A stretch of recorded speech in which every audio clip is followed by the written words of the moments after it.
허환구의 라디오 오늘. 여러분 안녕하십니까, 허환구입니다. 한일 정상회담 이후 논란이 계속되고 있는데요. 오늘 윤석열 대통령은 한일 정상회담과 주 69시간제 노동 개편에 대해 직접 입장을 밝혔습니다. 23분간 이어진 국무회의 모두 발언을 통해서 한일 관계는 함께 노력해 함께 더 많이 얻는 윈윈 관계가 될 수 있다라고 말했습니다. 또 전임 정부라고 직접 거론하면서 수렁에 빠진 한일 관계를 그대로 방치했다며 비판했는데요. 일본은 이미 수십 차례에 걸쳐 우리에게 과거사 문제에 대해 반성과 사과를 표한 바 있다고도 언급했습니다. 또 근로시간제 개편안과 관련해서는 주당 60시간 이상 근무는 건강보호 차원에서 무리라는 생각에는 변함이 없다고도 말했습니다. 특히 한일 정상회담과 관련한 논란과 파장을 누그러뜨리는 건 일본의 진정성 있는 반응일 텐데요. 그게 없다 보니 대통령의 오늘 발언이 공허하기만 느껴집니다. 3월 21일 화요일 라디오 오늘, 광고 듣고 시작합니다.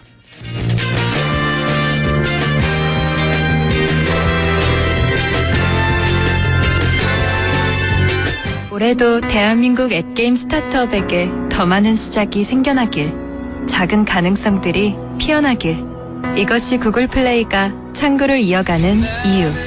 구글 플레이와 중소벤처기업부가 앱게임 스타트업을 키워가는 창구 프로그램. 계속 함께 플레이. 구글 플레이. 2023 한국소비자평가 픽업 부문 대상 수상 기념으로 렉스턴 스포츠가 모두에게 혜택을 쏩니다. 5년간 수리비 걱정 없는 퍼펙트 케어도 쏘고, 또는 선수율에 따라 무이자 최대 60개월도 쏘고, 놀라운 혜택 추가. 조기 폐차 후 구매 고객에게는 최대 100만원 특별 지원까지. 특별 한정 차량 상상 이상의 혜택, 지금 쌍용자동차 전시장에서 확인해보세요. 얼마에요? 인공지능 격리회계 얼마에요? 재고관리 제조 생산 얼마에요? 건설 현장 ERP도 얼마에요? ERP 월 39,000원. 창업기업은 6개월 무료. 비영리 관리도 얼마에요가 좋습니다. 얼마에요? 이 부가세 별도. 호텔식 컨시어지 서비스의 품격. 도시와 문화 인프라 속의 감격. 이 모든 걸 누리는 당신이라는 자격. 롯데에서 선보이는 상위 0.1%를 위한 하이엔드 시니어 레지던스 VL 르웨스트. 문의 1811-9996 롯데건설. 에즈랜드 쉽고 빠른 인쇄. 에즈랜드 나만의 감성 굿즈. 대량 옵셋 인쇄, 소량 디지털 인쇄, 스마트 프린트 플랫폼 에즈랜드.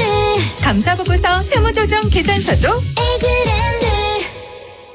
네, 라디오 오늘 화요일 순서 시작합니다. 1부 생활 속 법률 문제를 쉽고 명쾌하게 풀어보는 쾌도 난법, 안형진 변호사와 함께 하겠고요. 2부 이슈 오늘에서는 올해 1월에 시행된 인구 감소 지역 지원 특별법에 연계해서 인구 감소 지역 대응에 관한 조례안이 발의됐습니다. 잠시 후 대표 발의한 경상북도 의회 남영숙 의원을 연결해서 자세한 얘기 들어보겠습니다. 이어서 한 주간의 시사 이슈 알아보는 시간이죠. 최요한의 시사 따라잡기 준비되어 있습니다. 라디오 오늘 생방송 놓치신 분들은 유튜브로도 다시 들으실 수 있습니다. 많은 애청 바랍니다.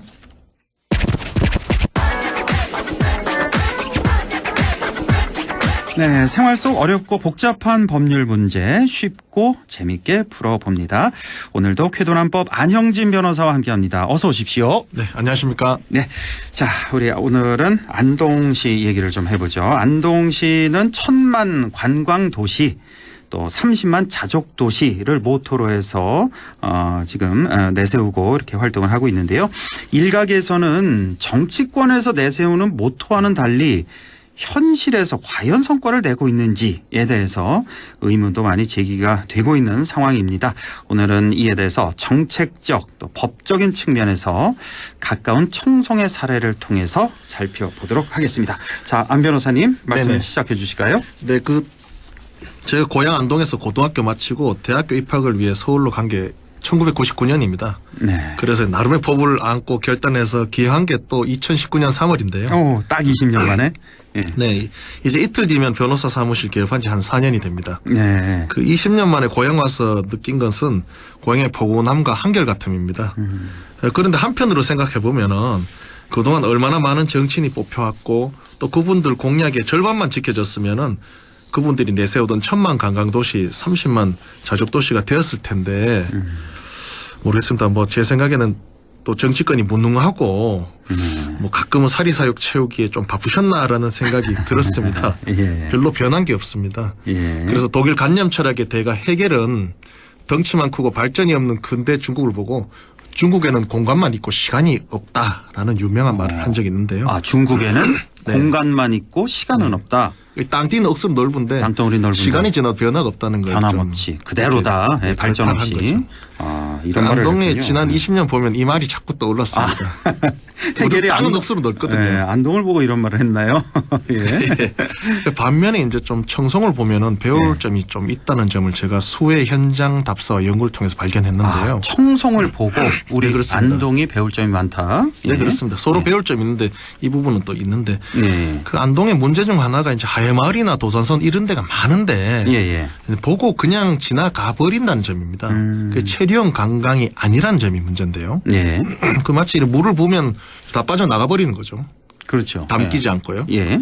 그 한 인사의 말씀이 폐보를 찌르는데요. 우리 지역은 지금까지 지나치는 관광이 주가 됐다. 변변한 잠자리가 없어 관광지 등을 둘러본 뒤에는 타 지역으로 나가서 숙박했다. 관광 호텔이 유일했기 때문에 굳이 지역 내에 머무르려는 관광객들도 여관에서 하룻밤 묵어야 했다라고 발언했습니다. 이게 누구의 발언이고 언제쯤 발언일까요? 아, 마치 이게 지금 말씀 내용 들어보니까 예. 우리 지역이 거의 다 좀 해당이 되는 것 같아요. 예, 맞습니다. 이게 누구의 발언이고 언제적 발언이었을까? 이게 마치 오늘날의 안동의 현실을 지적한 지금의 발언 같은데요. 그건 아닙니다.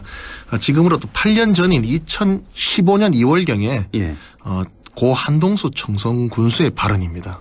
아, 그렇습니까? 예. 그러니까 8년 전에 청송이 안고 있던 문제와 현재 안동 등 이 우리 지역이 안고 있는 문제가 동일하다는 점인데요. 아, 그래요. 8년 전에 청송의 그 상황 그리고 지금의 안동의 상황이 비슷하다. 네. 이 문제 제기를 해 주셨는데 네. 역시 뭐 우리 방송에서 다뤘습니다. 체류형 관광이 중요하다. 이제 네. 먹고 여기서 자고 가도록 하는 관광 경제적으로 많은 도움이 되기 때문에 그래서 이제 안동 같은 경우는 이제 정책 목표로 삼고 있는데 자, 그렇다면 8년 전에 우리 지금 안동과 똑같았던 청송이 어떤 정책 수단을 강구를 했습니까? 예, 이게 참 지역구 국회의원이나 단체장의 역할이 시민의 삶에 이렇게 변화를 주는구나라고 느꼈었는데요. 네, 예. 이 청송은 한 2010년대 초반에 대형 리조트와 기업의 연수원을 유치하기로 내부 결정을 합니다. 그 네. 즈음에.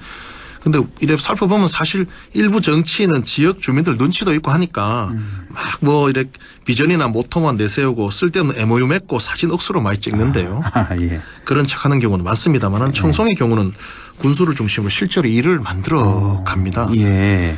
일단 뭐 중앙부처를 밤낮 찾아 직접 제안하고 설명했고 시설 유치에 노력을 한 결과 2010년 8월에 그 첫 단추로 산림조합중앙회 종합연수원을 유치하게 됩니다. 처음으로 2010년에 산림조합중앙회 종합연수원. 예, 이게 어디냐면 지금 이래 청송 중앙산 쭉 가시다 보면은 오른편 산 대백이에 있습니다. 아주 전망 좋은 데 있는데요. 그게 그겁니다. 주황산 다 가세요. 주황산 근처에. 중앙산 이래 가시다 보면 오른쪽에 큰 건물이 하나 있습니다. 아, 예. 기억나네. 예, 본 것 같아요. 아, 이게 그 종합연수원이군요. 네, 2010년에. 예.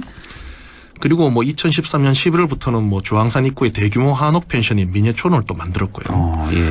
이 무엇보다도 2014년 3월에 대명그룹으로부터 마침내 민작 1,200억 원이 투자되는 리조트 유치까지 성사시켰습니다. 예, 예. 바로 청송 솔샘 온천 리조트인데요. 결국 2017년 6월에 개장에 성공했습니다. 아, 이게 17년이었군요. 예. 대명그룹. 얼마 예. 안 됐습니다. 예. 이런 이제 대형 숙박시설 유치를 통해서 현재 청송이 체류형 관광지로 거듭나고 있는데요. 뭐 지역 주민들 소득이 비약적으로 증대됐다는 점에 대해서는 이견이 없는 걸로 보입니다. 예. 그 참 부러운 게 청송 그 리조트 객실 보면 평일에도 만실되는 경우가 많을 정도 인기가 많았었는데요. 예.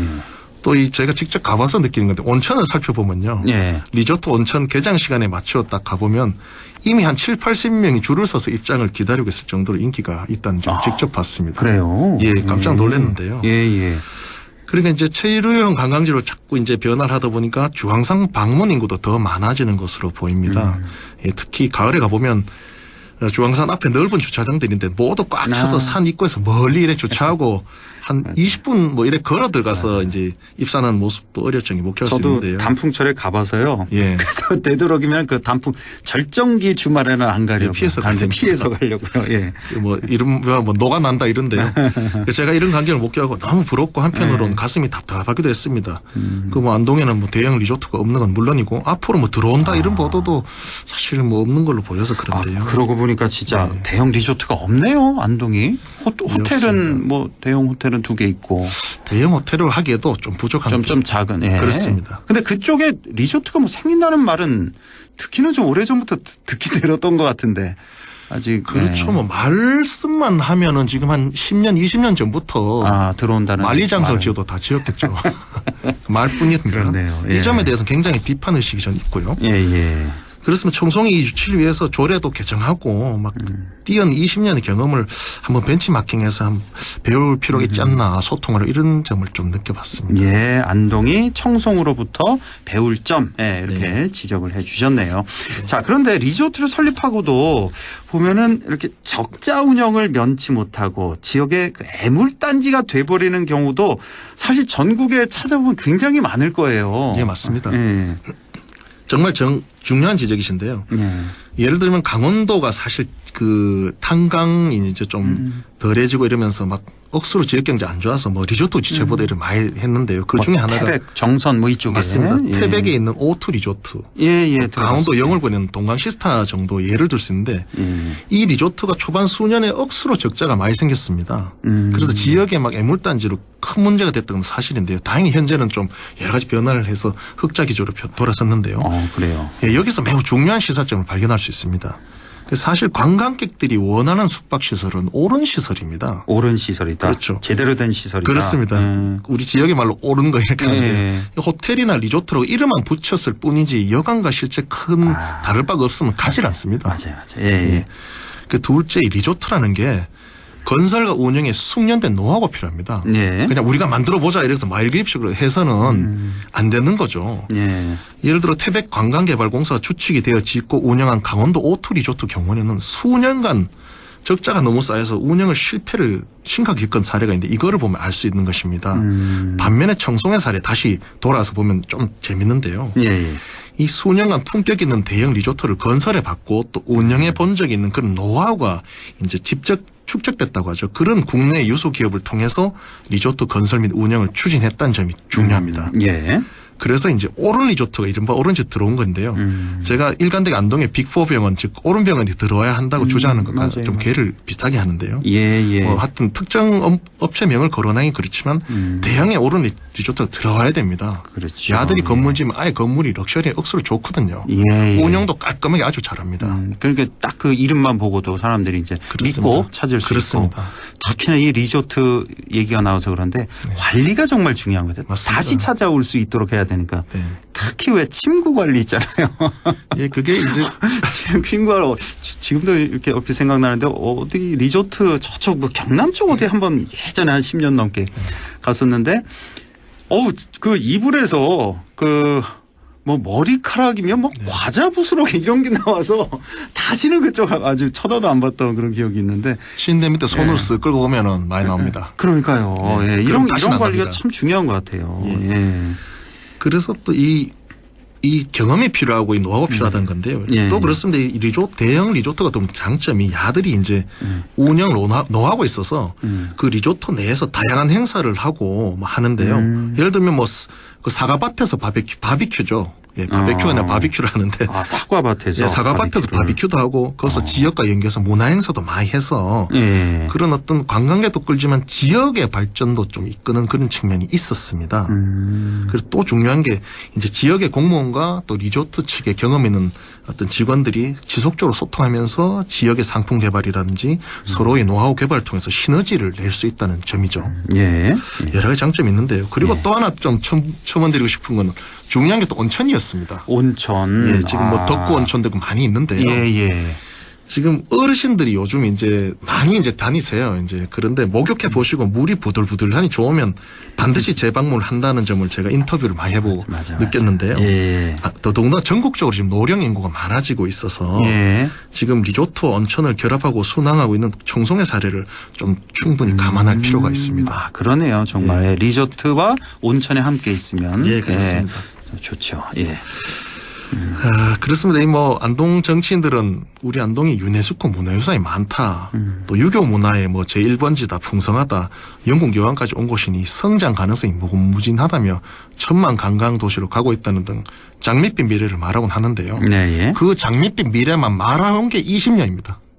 그렇죠. 예. 말만 20년인데요. 예. 아니 세상에 국제적 관광 도시를 지향하는 곳에 옳은 호텔이나 리조트 단 한 군데도 없는 게 어디 있습니까? 그러네요. 국영수를 못하는데 공부를 잘할 수 있다고 말하는 것과 같은 좀 허황된 측면이 있다는 거죠. 예. 그렇습니다. 이제 이런 방향성이 분명히 보이니까 좀 또 옆에 청송도 했다 아닙니까? 그래서 청송 사례를 벤치마킹 해가지고 좀 대형 온천 리조트 또 예. 옳은 대형 리조트를 안동에 제발 좀 유치했으면 좋겠습니다. 그 정치권의 각성을 촉구하면서 시민들과 함께 저도 힘을 꼭 보태겠습니다. 그렇군요. 예, 오늘 아주 말 그대로 옳은 제대로 된 대형 리조트, 온천 리조트 중요성 이렇게 강조를 해주셨는데 우리 안영진 변호사가 이제 정치 쪽에 이제 관심이 있고 꿈이 있고 네. 그런 줄 알고 있는데 이제 만약에 이제 정치를 본격적으로 하게 된다면 뭐 대형 온천 리조트 안동 유치 뭐 이런 게 뭐 제일 과제 뭐 이렇게 되겠네요. 뛰어야죠. 예. 저는 정치를 뭐 해서 권력을 얻든 안 얻든 간에 옳은 병원 유치라든지 옳은 리조트 유치는 제가 여기 시민으로서 꼭 하고 싶은 제 인생의 가업 중에 하나입니다. 네, 천만 관광도시 실제적으로 달성을 해보겠다. 네. 자, 뭐 이것 말고도 참 정치 할 게 무궁무진한데요. 네. 앞으로 뭐 정치인으로서 네. 안동의 발전을 위한 과제 뭐 이런 것도 좀 이렇게 한 번씩 이렇게 짚어주면은 참 좋을 것 같습니다. 앞으로 그렇게 내가 하겠습니다. 만약에 뭐 국회의원이 된다면 시장이 된다면 이게 가장 시급하지 않냐 이런 거. 이런 제안도 해주시면 참 좋을 것 같습니다. 자, 오늘은 여기까지 하겠습니다. 안영진의 쾌도난법 안영진 변호사와 함께했습니다. 고맙습니다. 감사합니다. 네, 라디오를 잠시 후 2부에서 뵙겠습니다.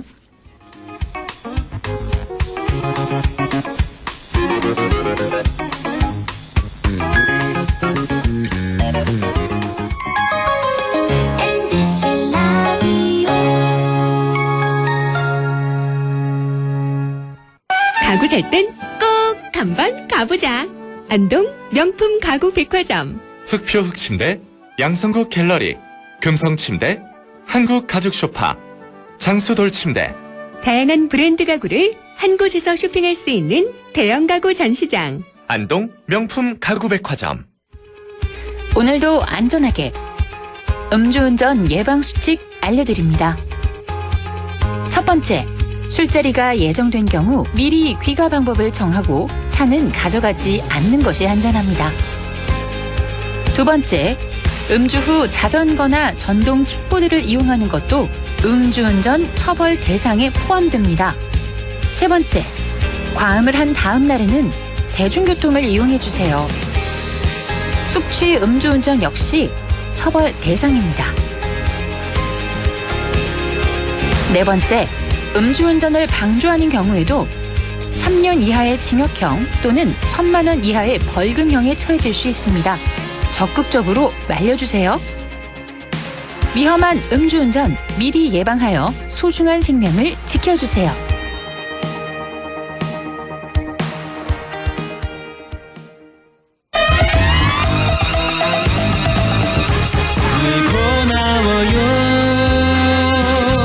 우린 친구예요.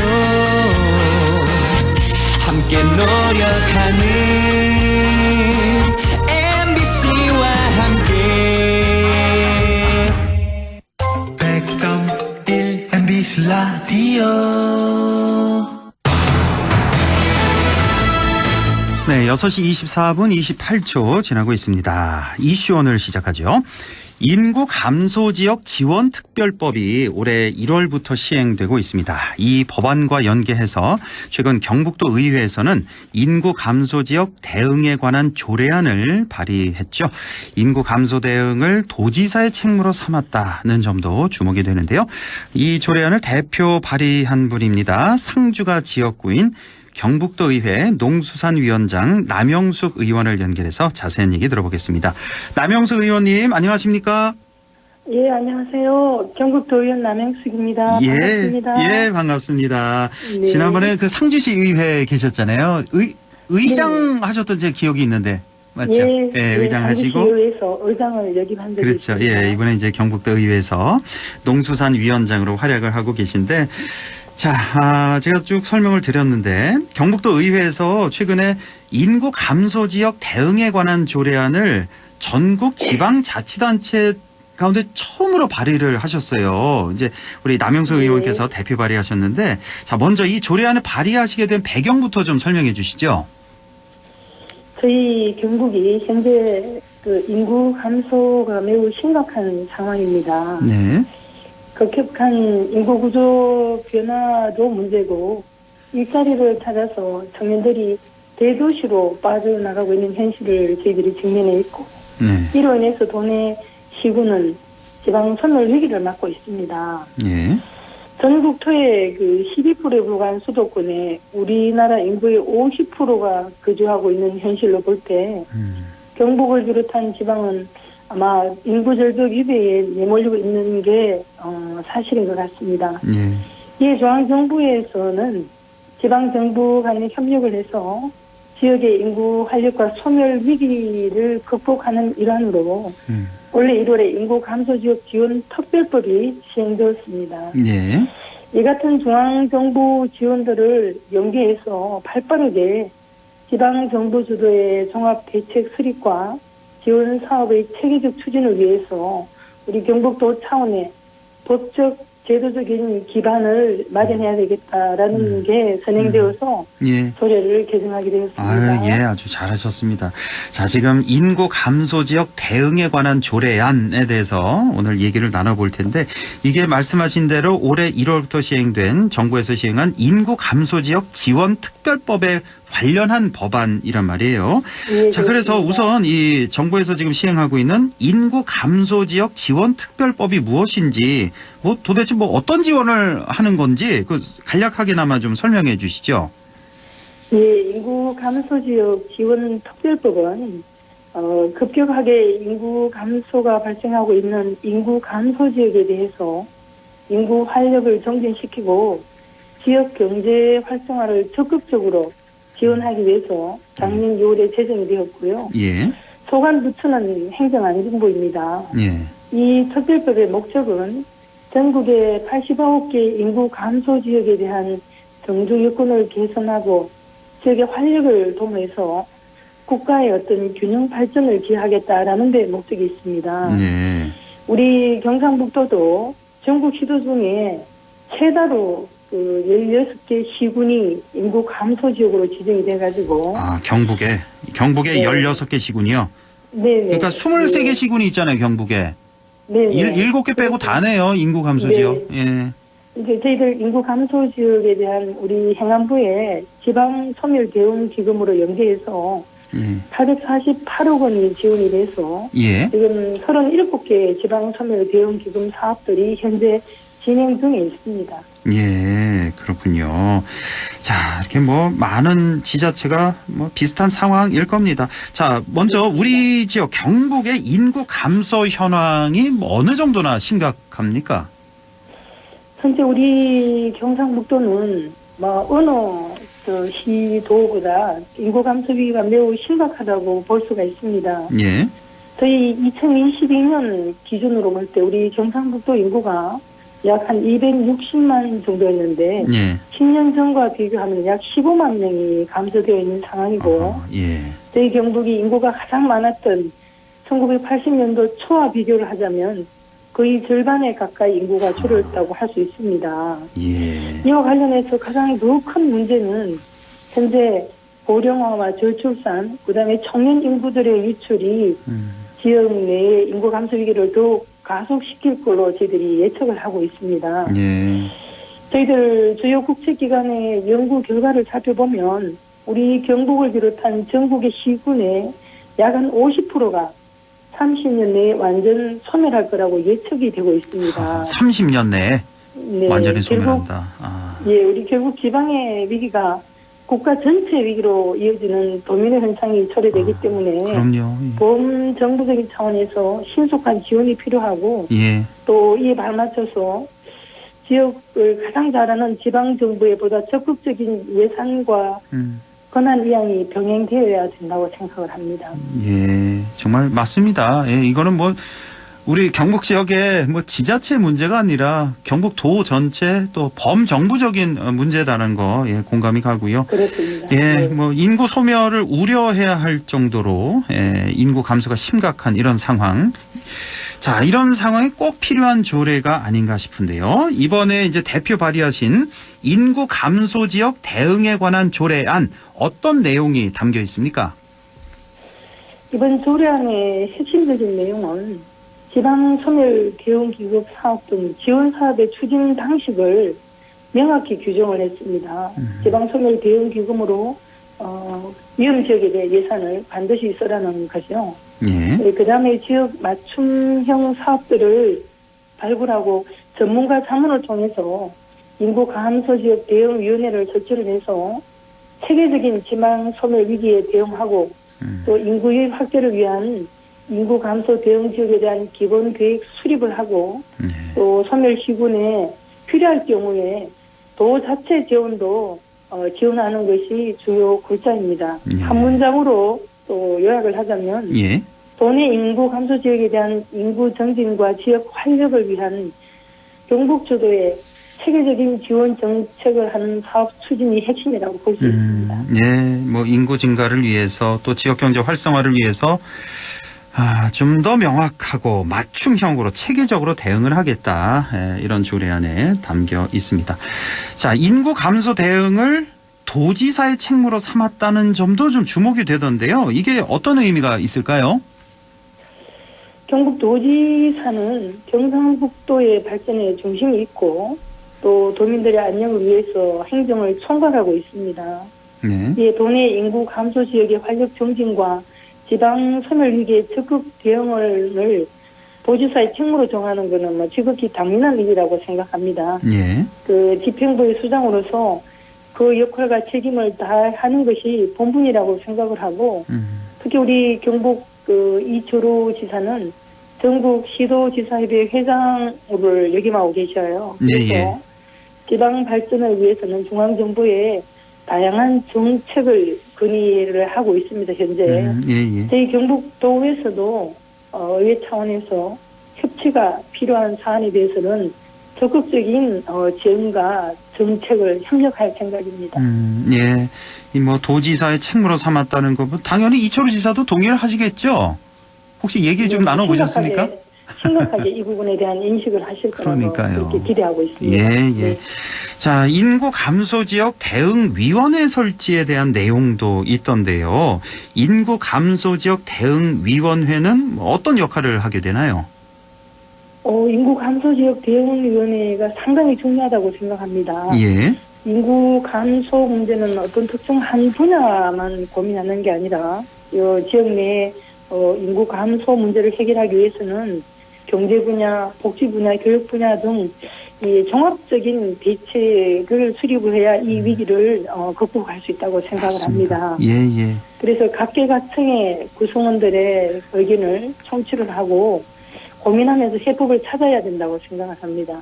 그래서 인구 감소 지역에 대한 효율적인 지원과 지방 소멸 대응기금 사업에 실질적인 심의와 자문을 위한 위원회가 구성이 되어 있고 그 역할이 매우 중요하다고 할 수 있고 또 경북을 잘 아는 분야별 전문가들이 다양한 의견을 제안해서 인구 소멸에 대해서 적극적인 대응을 할 수 있다고 생각을 하고 있습니다. 예, 그렇군요. 예.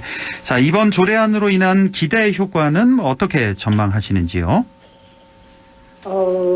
지방 소멸위기와 인구 감소 문제가 상당히 어려운 문제입니다. 예. 또 이런 경북의 어려운 현실적인 문제를 극복하기 위해서는 민이나 관학이 같이 협력해서 발빠르게 효율적으로 대응을 해야 된다고 생각을 합니다. 예. 그래서 이번 조례 개정으로 시군별 맞춤형 지원 정책과 사업들이 체계적으로 추진될 수 있는 법률적인 근거가 마련됐다고 생각을 하고요.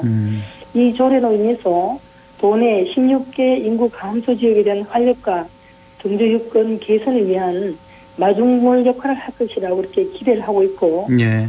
도민들의 삶의 질이 높아지고 보다 행복한 경북도를 만들어 가는데 역할을 할 거라고 기대하고 있습니다. 예. 자, 이번 조례안 내일 뭐 본회의가 있습니까?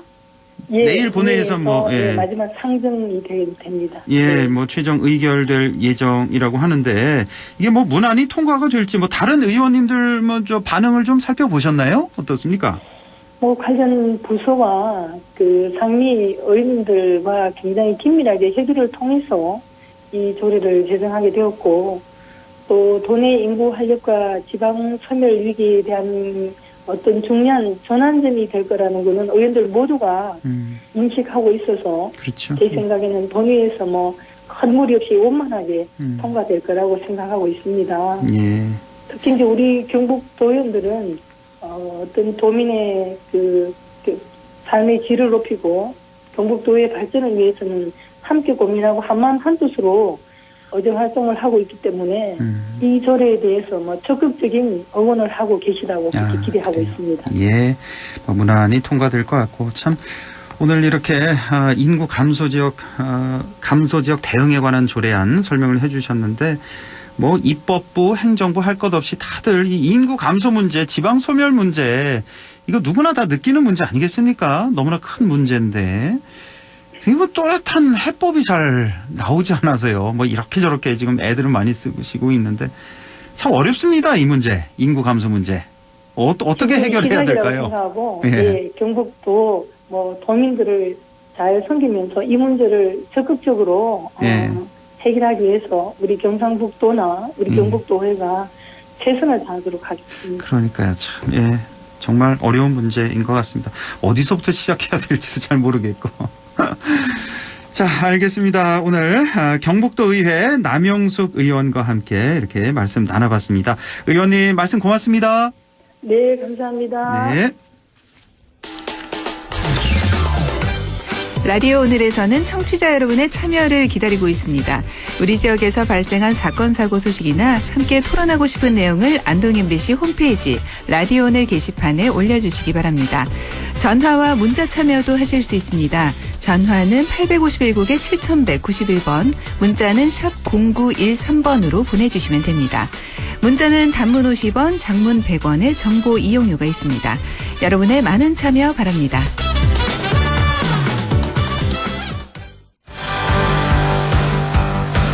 네, 최요한의 시사 따라잡기 시작합니다. 자, 중국 시진핑 주석이 러시아를 국빈 방문하고 있는데요. 중국은 최근 중동의 강국이죠. 사우디아라비아와 이란의 사이를 중재하는 큰 성과를 거두기도 했습니다. 지난주에 잠깐 설명을 해 주셨는데요. 자, 오늘 시사 따라잡기에서는 주목받고 있는 중국의 신외교 노선에 대해서 최요한 시사평론가와 함께 얘기 나눠보겠습니다. 평론가님 안녕하십니까? 예, 반갑습니다. 최요한입니다. 예, 지난주에 우리가 시진핑 정권에 대해서 자세히 좀 알아봤고요. 예. 오늘은 중국의 외교를 좀 배워보겠습니다.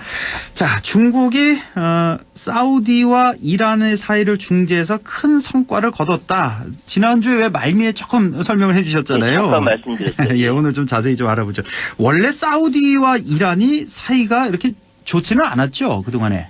아주 오랜 기간 동안 예. 사우디아라비아하고 이란은 견원지간이었어요. 사이가 안 좋아요. 원래부터. 경쟁 관계고. 우리와 일본 사이 안 좋은 것과 그렇죠. 비슷합니까? 예, 그렇게 생각하시면 그 될 거예요. 정도로 많이 안 게다가 좋군요. 이란은 이슬람권 내에서 시아파 종주국이고요. 네. 사우디아라비아는 수니파 종주국이에요. 이 시아파와 수니파는 이슬람 최대 종파거든요. 네, 예. 이 차이는 이 무함마드, 그러니까 이슬람 교주 무함마드의 계승자를 누구로 보느냐 여기에 따라서 수니파와 시아파로 나눠진다라고 합니다. 근데 어쨌든 이 대체로 국제관계에서는 사우디아라비아는 수니파, 이란은 시아파 이렇게 대표하는 인정을 받는데 이러다가 사건이 하나 크게 터졌어요. 지난 2016년 1월 2일 날 사우디아라비아에서 그 사우디아라비아 출신의 시아파 종교 지도자 셰이크 니느 알 니느라는 사람이 있었는데 사우디아라비아 정권이 잘못됐다라 해서 반정부 시위를 했는데 여기를 반정부 시위 및 테러 주도 혐의로 알카에다 테러리스트 처형할 때 같이 처형해버린 거예요. 이렇게 되니까 이란에서는 우리 그 시아파 종교 지도자를 처형했어?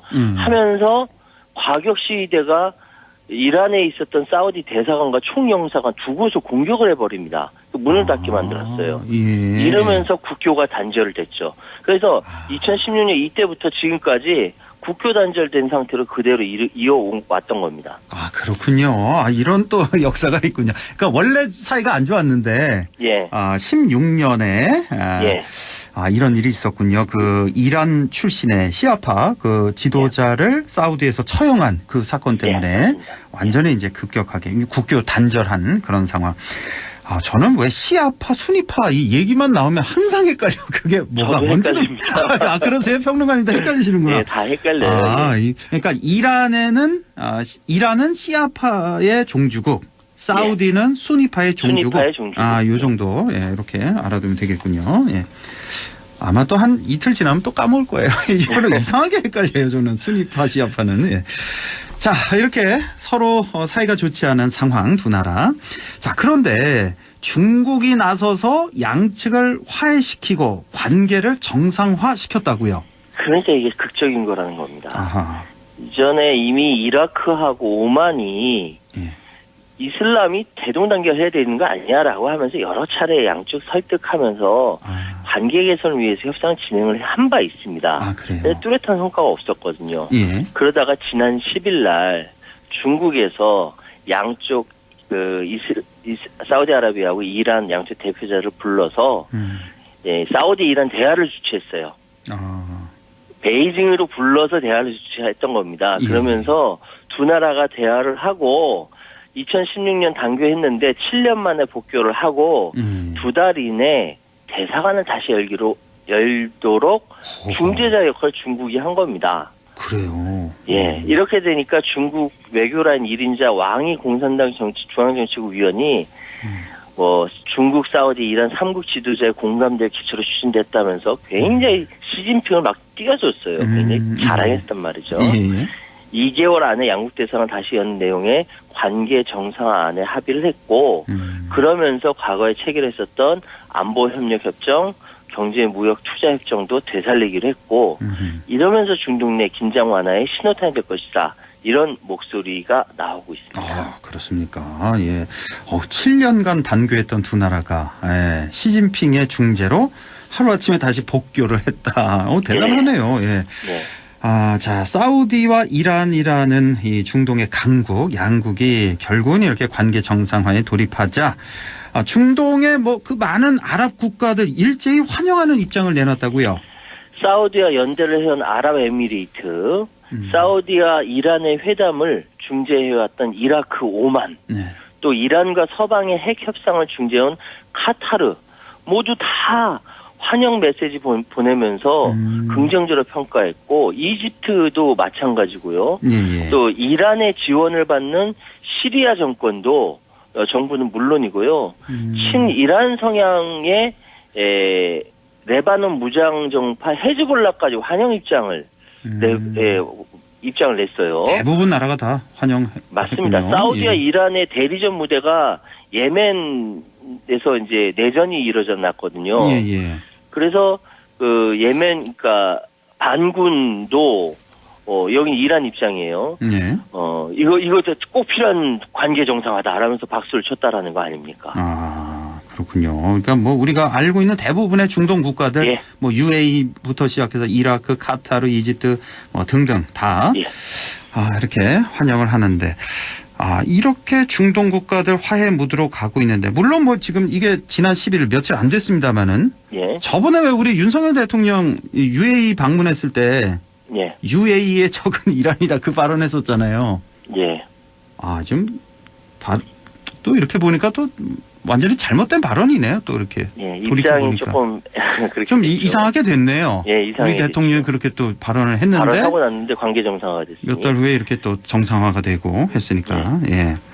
자, 이렇게 대부분 중동 국가들 환영하는데 이란의 최대 적대 국가인 이스라엘은 별로 달가워하지 않는다면서요? 이건 무슨 얘기예요? 사실 이스라엘은 다른 아랍 국가들과 좀 척을 지어 놓은 상태지 않습니까? 사이가 안 좋거든요. 그래요? 예. 그래서 이스라엘은 사실 이제 그 아랍 국가들과 어떻게 좀 속된 말로 짬짬이 좀 해보려고 사실 강대국 아랍에미레이트와 이른바 아브라함 평화협정이라는 걸 맺었어요. 이스라엘과 UAE가 평화협정을 맺었는데. 이스라엘의 걸프 지역 이슬람 국가가 수교한 것은 사실 건국 72년 만에 처음이거든요. 네. 여기 기대가 컸습니다. 왜냐하면 아브라함 협약을 계기로 해서 UAE 그리고 바레인 서로 이렇게 이스라엘 해서 군사 협력 체계를 구축하려고 했습니다. 소위 얘기해서 강국인 이란과 맞서는 중동판 나토를 추진했던 겁니다. 그래요? 이런 게 있군요. 그런데 이렇게 하려고 했는데 UAE도 잘했다라고 사우디아라비아하고 이란하고 화해해서 잘했다. 바레인도 잘했다 막 박수 치니까 이스라엘만 낙동강 오리알이 된 겁니다. 지금 상황이.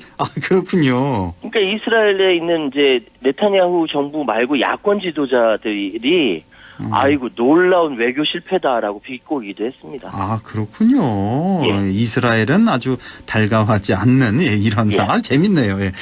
미국도 좀 안 좋아할 것 같고 이건 좀 이따가 좀 여쭤보기로 하고. 예. 아무래도 이제 이번 중재를 통해서 미국이 못한 걸 우리가 해냈다 이러면서 그렇죠. 중국 시진핑 뭐 아주 어깨가 으쓱하겠어요. 그렇죠. 지금 왕이 위원이 이번에 발표를 하면서 중요한 성과를 거뒀다. 시 주석이 제창한 글로벌 안보 이니셔티브의 성공적 실천 사례가 됐다. 입에 침을 튀기면서 굉장히 자랑을 많이 했거든요. 근데 중요한 것은 방금 시 주석이 주창했던 글로벌 안보 이니셔티브 GSI라고 약자인데 이게 뭐냐면 작년 4월에 중국에서 열린 보아오 포럼에서 시 주석이 주장했던 겁니다. 이게 뭐냐면은 좋은 말은 다 들어가 있어요. 주권 존중, 영토 보전, 내정 불간섭, 안보 불가분 원칙 견지. 좋은 말은 다 들어가 있는데 특히 안보 불가분 원칙이라는 게 뭐냐면 일국의 안보 강화가 타국의 안보를 해치면 안 된다. 이거 미국 겨냥에서 한 이야기거든요. 이게 먹혔다라고 이게 자랑을 하고 있는 겁니다. 그러면서 세계 각국이 원하는 바를 근거로 세계의 뜨거운 현안들을 적절히 처리하기 위해 중국이 건설적 역할을 할 것이다. 잔뜩 고무돼서 이렇게 자랑까지 했습니다. 자랑할 만하네요. 예. 자, 이 상황이 이렇게 중요하게 여겨지는 게 바로 세계 질서를 미국 중심의 일극 체제로 이끌어가려고 하는 그 의도, 그 미국의 의도가 중동으로부터 무너지기 시작했다. 이렇게 해석이 될 수도 있겠어요. 그렇게 해석이 가능합니다. 그런데 왜 사우디하고 이란은 중국이 중재하니까 같이 거기 나가 협상전 나가 사인했을까? 이유가 있어요. 이게 중요한 겁니다. 왜 그렇죠? 중국은 사우디 원유의 최대 수입국입니다. 미국이 아니에요. 미국은 셰일가스 개발했다라고 사우디한테 좀 이렇게 압력 넣고 막 그랬어요. 또 이란은 미국의 제재를 받고 있지 않습니까? 중국이 최대 무역 파트너예요. 그래요? 그러다 보니까 게다가 사우디 같은 경우는 그 언론인 자말 카쇼크지 암살 사건 예전에 크게 나왔었는데 그것 때문에 미국이랑 부딪혔거든요. 그렇죠. 미국과 사우디 아주 안 좋죠. 그렇죠. 그래서 미국이 따돌림 당했는데 그래서 뉴욕타임즈나 월스트리트저널에서 굉장히 이렇게 여기에 대해서 분석을 많이 했습니다. 그중에 월스트리트저널에서 분석한 게 굉장히 예리해서 소개해드릴게요. 중국의 최근 외교 공세는 군사력을 사용해 다른 나라 결정에 영향을 끼치는 미국식 국제관계 모델을 모델을 예. 미국은 그렇게 했다는 거죠. 예. 중국의 상업적 관계를 통해 대체할 수 있다라는 시주석과 중국 공산당의 확신을 반영하는 것이다. 미국은 군사력을 가지고 다른 나라 그 결정에 영향을 미치는데 예. 중국이 갖고 있는 자본, 돈 이거 상업적 관계를 통해서 미국의 리더십을 대체할 수 있다 이런 것이죠. 그런데 이 사인했던 이날이 10일이었고 이 10일이 지난주에 말씀드린 양회 전인대가 폐막식 연설했던 날이거든요. 11일 날 폐막하고 13일 날 폐막하는데 폐막식 연설을 시주석이 할 때 미국 중심의 일강 체제를 뛰어넘어서 중국이 세계 질서 형성에 큰 역할을 하는 다극 체제를 만들기 위해서 외교 활동에 힘을 기울 것이다. 시진핑 주석이 이렇게 주장을 했어요.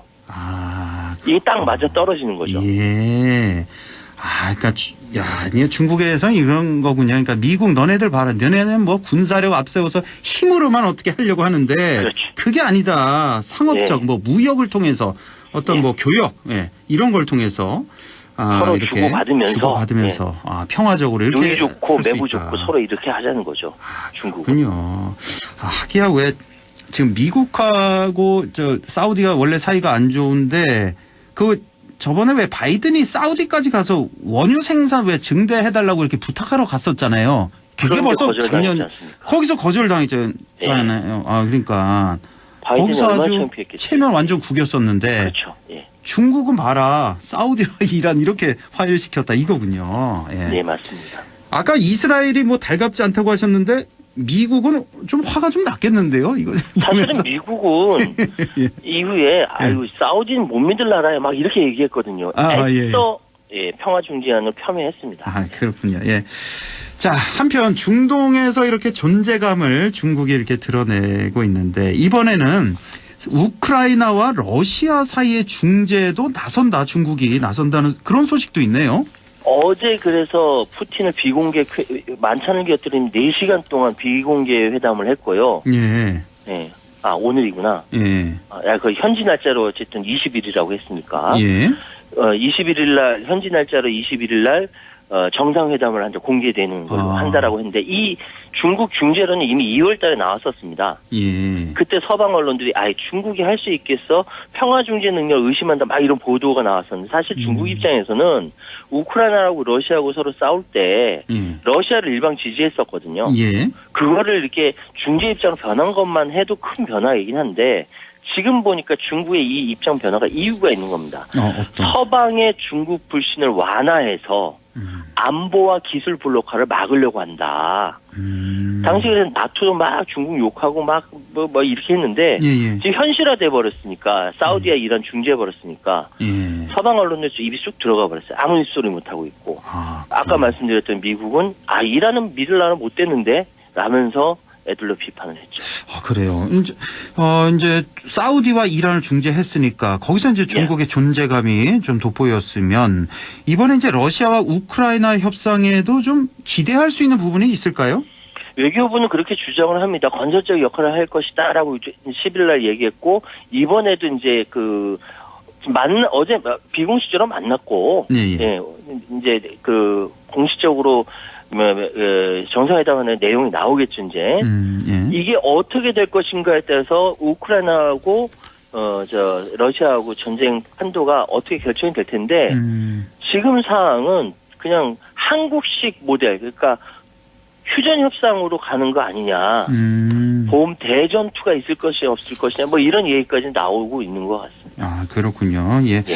자, 시간이 1분밖에 안 남았네요. 이런 중국의 이런 모습, 이런 행보에 미국은 뭐 기분 나빠하고 저 중국을 어떻게 눌러줘야 될까 뭐 이런 식으로 생각하겠네요. 어떻게 보십니까? 그렇죠. 미국으로서는 기분 나쁘고. 근데 지금 현재로서는 미국으로서는 이제 젤렌스키 대통령한테 서로 이렇게 러시아랑 같이 대화할 수 있도록 우리도 은밀하게 동료해 왔다 이렇게 얘기를 하고 있습니다. 미국도 역할을 다했다라고 하고 있는데 어쨌든 지금 상황은 중국은 이렇게 나서는 이유가 있습니다. 뭐냐면은 지금 처음으로 3년이면 한 지도자가 됐지 않습니까? 시진핑이. 내부적으로 우리 시 주석님 잘한다 박수 받고 싶은 거고 외부적으로는 여전히 미국의 견제를 견뎌야 되거든요. 예. 그러려면 서방의 불신을 완화시켜야 됩니다. 그런 것들을 위한 시진핑의 전략적 판단이다. 명실상부한 세계 지도자로 발돋움하려고 하는 전략적 판단이다. 이것이 현재까지는 먹혀들고 있다. 이렇게 해석이 가능합니다. 알겠습니다. 오늘 여기까지요. 중국의 신외교 노선 이모저모에 대해서 알아봤습니다. 지금까지 최요한 시사평론가와 함께했습니다. 고맙습니다. 예, 감사합니다.